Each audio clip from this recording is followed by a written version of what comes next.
नमो बुद्धाय साथियों, आज मैं एक वर्ल्ड क्लास आर्टिस्ट के साथ हूं। आपका नाम है चामनी बुद्धिका वीर सूर्या, यानी सन जो है सूर्या का आप नाम जानते होंगे। बहुत बड़े क्रिकेटर थे, आप श्रीलंका से हैं और आप नाम के टाइटल से समझ गए होंगे। लेकिन साथियों, हमारे साथ में एक जो पेंटिंग है जो धम्म चक्र मुद्रा में है, ये भगवान बुद्धा के हैंड बनाए गए फ्लावर्स हैं। इसकी क्या मीनिंग है, एक आर्टिस्ट के मुंह से उसकी ही अपनी पेंटिंग की क्या व्याख्या हो सकती है, उसके अपने दार्शनिक यानी फिलोसफिकल हिस्टोरिकल कॉन्टेक्स्ट क्या हो सकते हैं। मैं चाहूँगा कि चामनी जी आप हमारे ऑडियंस को एक्सप्लेन करें कि लोग इस तरह से बहुत सारे देखते होंगे, लेकिन लोगों को समझते होंगे कि ये इस तरह से हाथ बंद करने का मीनिंग क्या है। ये नॉर्मल हाथ बंद करना नहीं है, ये तथागत का सिंबलाइजेशन है। तो मैं चाहता हूँ कि आप इसको मैम एक्सप्लेन करें जो है। ये पेंटिंग में मैंने अनिच्छ के बारे में ही एक्सप्लेन करने को कोशिश किए है, इम्पर्मनेंस, अनिच्चा व संखारा जी। मतलब बुद्धा ने यही बताया गया है कि इस दुनिया में ऐसा फिजिकल मतलब कोई भी चीज़ नहीं है जो हमेशा के लिए रहते हैं, हर चीज़ अनिच्छे होता है। तो ये बुद्धा बताए गए हुए दर्शन है, वही सिंबलाइज करने के लिए मैंने धम्मचक्र मुद्रा यूज़ की है, क्योंकि तथागत भगवान बुद्ध जो धम्म दर्शन करने वक्त बुद्धा ने ये मुद्रा यूज़ किए, तो मैंने वही सिंबलाइज किया कि ये बुद्धा की दर्शन है बताने के लिए। और यहाँ पे मैंने कैंडल यूज़ किया है सिंबलाइज करने के लिए। मतलब एक कैंडल है वो लाइट होके है, हाँ, और दूसरा है वो बुझ गई है। तो कोई भी चीज़ से ऐसा एक समय रहता है, वो उत्पन्न होता है, फिर रहता है, अच्छा लाइट मतलब रहते हैं, फिर वो चली जाते, मतलब बंद हो जाए। जैसा हम इंसान की लाइफ भी ऐसा है, हम पैदा होता है, हम फिर रहता है, फिर हम चले जाते हैं। तो ये सिंबलाइज करने के लिए ही मैं कैंडल यूज़ किया है। और कमल से भी मैंने वही सिंबलाइज किया। और कमल यहाँ मतलब बुद्धिज़्म के अंदर कमल हम बहुत कुछ चीज़ें सिंबलाइज करने के लिए लेता है।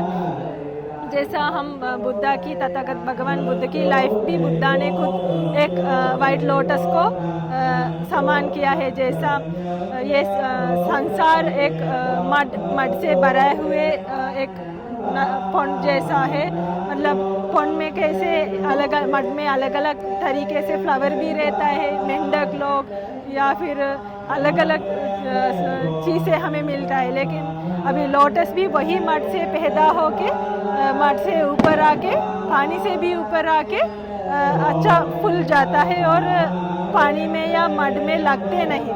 तो बुद्धा भी ऐसा यही समाज में इंसान जैसा पैदा होकर ये संसार से ऊपर आ गई वापस। ये संसार में ये क्लेशों से घटते नहीं है, अटैच नहीं होता है।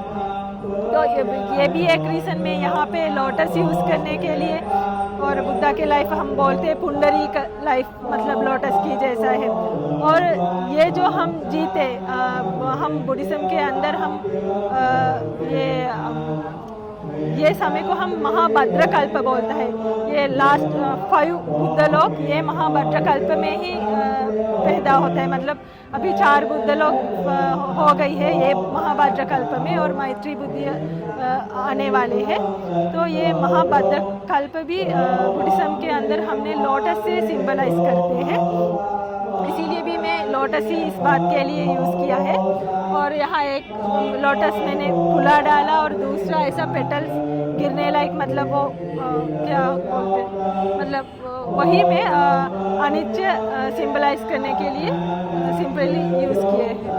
साथियों, मैम ने बहुत ही फिलोसफिकल पेंटिंग को एक्सप्लेन किया। और मैम के कहने का मतलब है, जो भारतीय कल्चर में मुहावरे में अक्सर इस्तेमाल किया जाता है कि जो कमल है वो कीचड़ में खिलता है, यानी कमल कीचड़ में जरूर खिलता है लेकिन कीचड़ से मिलता नहीं है, यानी कमल के फूल कीचड़ में नहीं मिलते हैं। इसका मतलब यह है कि भगवान बुद्ध संसार के तमाम दुखों को, संसार के लोगों को मुक्त करने के लिए इस तरह से उन्होंने संबोधि लाभ प्राप्त किया। और चाहे वो मारा हो, जो उनको अपने में मिला नहीं के लिए बेताब था। जिस तरह संसार के तमाम जो भ्रांतियाँ हैं, जो मानसिकताएँ हैं, जो तमाम कर्म हैं, वो एक व्यक्ति को डिस्टर्ब करके अपने में मिला लेने के लिए बेताब होते हैं। लेकिन भगवान बुद्धा के समय में भी ये चीज़ें थी।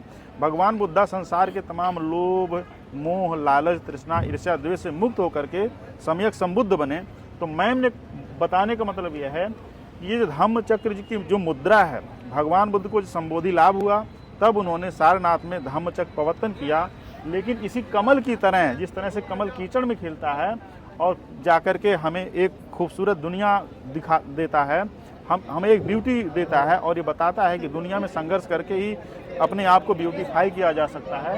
और इधर आप धम्म चक्र का आप एक सिंबॉलिक मीनिंग देखेंगे जो पेंटिंग में है भगवान बुद्ध के हाथ के जस्ट बगल में, और ये अनित्या व संखारा का फिलॉसफी है कि दुनिया प्रतिक्षण बदल रही है। इस तरीके से कमल के बीज जो है कीचड़ में गिरते हैं और धीरे धीरे फूंक करके पुष्प बन जाते हैं।